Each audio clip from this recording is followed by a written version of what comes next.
deep in the vast jungles of my backyard, I had an infestation of aphids. Frickin' fat aphids everywhere. Ugh, disgusting little pests, draining the life essence of my precious plants. But instead of using insecticides, I had a better, more environmentally friendly, and overall more fun idea. I summoned the 4-star ladybug of doom in baby form. Special effect, destroy all aphids on the field. The plan was very simple. Over the next month or so, I will attempt to raise this little guy into adulthood by providing an all-you-can-eat aphid buffet. There will be triumphs, tribulation, and later on, I observed something that may have never been documented by scientists before, and you guys are about to see it. But first things first, I am currently larvae-less, so I need to go get one. Now you would think that it would be pretty easy to find these guys where prey is so abundant, right? But no, I found this guy around mint plants, the one plant where there are literally no aphids. Poor thing probably hasn't even eaten in a while. And so with that, I named him Nibbles. Don't worry, Nibbles, I'll show you where all the best spots for aphids are. Also, during my exploration, I came across another amazing, ferocious aphid predator. If any of you guys watching have an idea what it is, let me know in the comments below. Bonus points if you get it right. Anyways, with Nibbles in hand, it was time to give it a new home. For the setup, I needed to make sure that it was perfect for my precious little baby. So for an enclosure, I had a plastic cup with holes in the side, and for substrate, a piece of paper towel. Yeah, okay, I know what you guys might be thinking, and I agree with you. It could use a bit more of a naturalistic feel. Oh, step aside, Serpa Design, this is perfection. With little Nibbles settled in, it was feeding time. Man, look at Nibbles go. Probably hasn't seen this much food, like, ever. Aphids literally falling from the sky. One after another, Nibbles would just grab the biggest, juiciest aphid and more than just nibble. More like devouring every single one in sight until there were none left. And I would repeat this cycle like every few days or so. Technically, I'm not really sure how often they need to eat. Can't say I've seen a whole lot of guides on how to take care of ladybug larvae. Just figured babies in general just need to eat a lot so that they can grow big and strong. Although sometimes I have noticed that Nibbles not finishing all the aphids because I may have put too many in. But I don't want them to just die off and go to waste. So in that case, I just put in a fresh leaf for them to eat. Honestly, I have no idea how these things get their food. They don't even look like they have mouths. They're just sitting there. Okay, so according to Google, aphids like to use these needle-like mouth parts called a stylet to pierce plant tissue and suck out sap.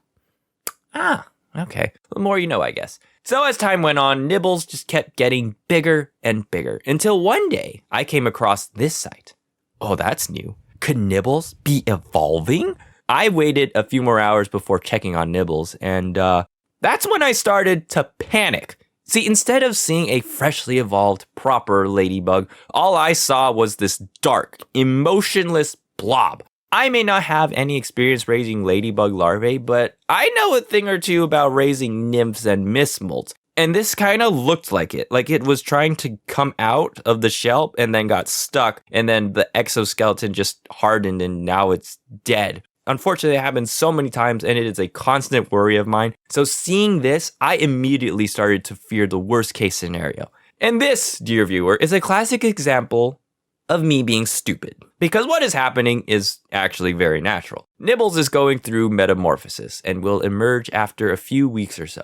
Nibbles turning all dark, well, that's just chrysalis hardening. And by consulting the images of Google, you can in fact see that they do look like that. So with a huge sigh of relief and slight embarrassment, over 10 years of insect keeping experience and I panic over a baby ladybug, now we wait. But little did I know was that Nibbles will have not just one, but 2 more surprises waiting for me. From what I read, Nibbles will be in that cocoon for a while. So in the meantime, it was just the usual stuff. Checking temps, humidity, taking it out for walks, playing K-pop Demon Hunter, so that way maybe it could be introduced to really good music and turn out to be a genius. I don't know, maybe Nibbles will enjoy some direct sunlight and the breeze, so I'll just place it here without the lid next to pots. My pitcher plant. I just need to remind myself to close this lid back up in the unlikely event Nibbles hatches tomorrow, which will definitely not happen.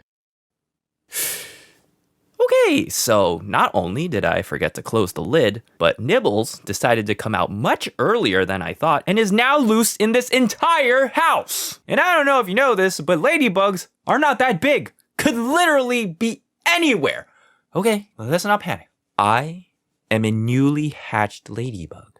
I couldn't have gone far. Where the heck would I have perched myself? Oh, there you are, Nibbles. See, didn't stray that far. In fact, decided that my pitcher plant was the perfect place to chill. Oh, wow, look at you, Nibbles. You're just like all grown up now.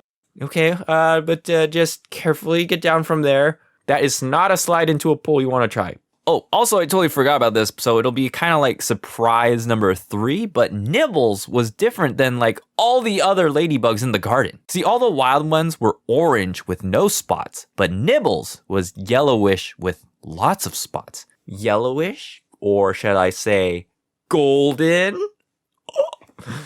Okay, I'm sorry. I think you could easily tell that I really like that movie. But anyways, this wasn't much of a surprise to me because obviously it was just a sign that Nibbles was more special than all the other ladybugs out there. And indeed it was. We were bonded, like so bonded in fact that Nibbles just took the aphids from my finger. But now it was time for the final test. Aphid Buffet Part 2. This time I wanted to see if it will eat other kinds of aphids because on this plant, believe it or not, that stem is much thinner than that. It's just under a very thick layer of freaking fat aphids. Also, ants going up and down and guarding them. Like, I'm not really sure what that's about. Anyways, nothing will bring me more satisfaction than to see Nibbles devour all of these because believe me, these are plump. Get 'em, Nibbles, my ladybug of doom. And it was at that moment I witnessed the craziest, slightly gross behavior. See, I thought Nibbles was just eating the aphid's abdomen at first, but then it let the aphid go. And that's when I realized. The aphid appeared smaller and shriveled up, but still alive. Nibbles literally, okay, how do I describe this without getting demonetized? Nibbles really wanted juice. And the aphid was the juice box. Nope. Okay, let's just say that that's definitely not something you're gonna find on your biology textbook. Anyways, you're welcome, science. I have made a brand new discovery, and I will never forget it. But with that, my goal is accomplished. Nibbles was all grown up, got a taste of all the different aphids in my garden, and hopefully memorized where all the good hotspots were. And now it was Nibbles' time to head out into the world, continue its mission, meet a nice gal or boy, I'm still not sure, and make Nibbles babies. This is goodbye, Nibbles, but maybe next spring I will see one of your offspring fulfilling its ancestral duty to protect my garden. Live well, Nibbles. Oh, hey, look, maybe that could be your future mate. As long as you don't try to eat it, because apparently ladybugs are very cannibalistic. Okay, I know ladybugs as a pet is not the most exotic thing in the world, but the point is you don't need to have some fancy, expensive pet to have a special experience. You can very well find a cool/free pet from a local park, as long as it's legal, or even in your backyard. And you might even learn something completely new. I mean, heck, in my case, I grew up seeing ladybugs my whole life and almost never discovered that ladybugs sometimes drink the juice from aphids' butts, but now that I have kept one, I know for a fact that ladybugs do indeed sometimes drink the juice from aphids' butts. And I think that's pretty cool. Gross, but cool. The more you know. And isn't that what life is all about?